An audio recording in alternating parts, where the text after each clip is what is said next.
టెక్కలి ఉమ్మడి ఏపీలోనైనా నవ్యాంధ్రప్రదేశ్లో అయినా ఎప్పుడూ హాట్ టాపిక్. అక్కడ రాజకీయాలు చైతన్యవంతంగా ఉంటాయి. రాజకీయ ఉద్దండులు ప్రాతినిధ్యం వహించిన నియోజకవర్గం కావడంతో ఎంతో ప్రాచుర్యం పొందింది. స్వర్గీయ నందమూరి తారక రామారావు ఇదే నియోజకవర్గం నుంచి ప్రాతినిధ్యం వహించారు. అయితే సుదీర్ఘకాలం పాలించింది మాత్రం కింజారపు కుటుంబం. శ్రీకాకుళం ఎంపీగా 4 సార్లు గెలిచి కేంద్ర మంత్రి అయ్యారు కింజారపు ఎర్రంనాయుడు.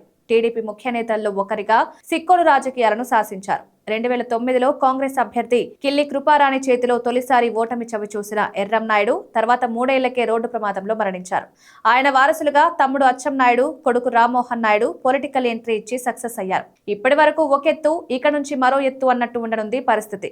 టెక్కలి అసెంబ్లీ నియోజకవర్గంలో కాళింగ సామాజిక వర్గం అధికం. ప్రస్తుత ఓటర్లలో సింహభాగం వారే. ఆ వర్గంలో చీలిక తెచ్చి కింజారపు కుటుంబంపై చేయి సాధించేది. కానీ ఇప్పుడు పరిస్థితులు క్రమేపీ మారుతున్నాయి. నియోజకవర్గంలోని 4 మండలాల్లో కాళింగ సామాజిక వర్గం ఏకతాటిపైకొస్తోంది.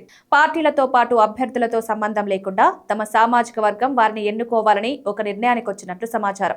టెక్కలి నియోజకవర్గం అంటే కాళింగ సామాజిక వర్గం నేతలే ఎక్కువగా ప్రాతినిధ్యం వహిస్తూ వచ్చారు.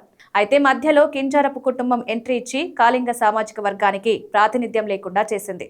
2009లో మాత్రం కాళింగ సామాజిక వర్గం ఏకతాటిపైకి రావడంతో టీడీపీ అభ్యర్థిగా పోటీ చేసిన అచ్చెన్నాయుడు ఓడిపోయారు. మరోసారి అటువంటి విజయమే దక్కించుకోవాలని కాళింగ సామాజిక వర్గం ఒక నిర్ణయానికి వచ్చినట్టు తెలుస్తోంది. శ్రీకాకుళం పార్లమెంటు స్థానం నుంచి కాళింగ సామాజిక వర్గం నేతలే ఎంపీలుగా గెలుస్తూ వచ్చారు. సుదీర్ఘకాలం ఆ సామాజిక వర్గానికి చెందిన బొడ్డేపల్లి రాజగోపాలరావు ఎంపీగా గెలుస్తూ వచ్చారు. తదనంతర కాలంలో హనుమంతు అప్పయ్యదొర, డాక్టర్ కణితి విశ్వనాథం, డాక్టర్ కిల్లి కృపారాణి గెలిచారు. అయితే కింజారపు కుటుంబం ఎంపీగా గెలిచిన నాటి నుంచి కాళింగులకు పదవి దక్కకుండా పోయింది. దానికి చెక్ పడాలంటే కాళింగులంతా ఏకతాటిపైకి రావాలని వారు నిర్ణయించుకున్నట్లు సమాచారం.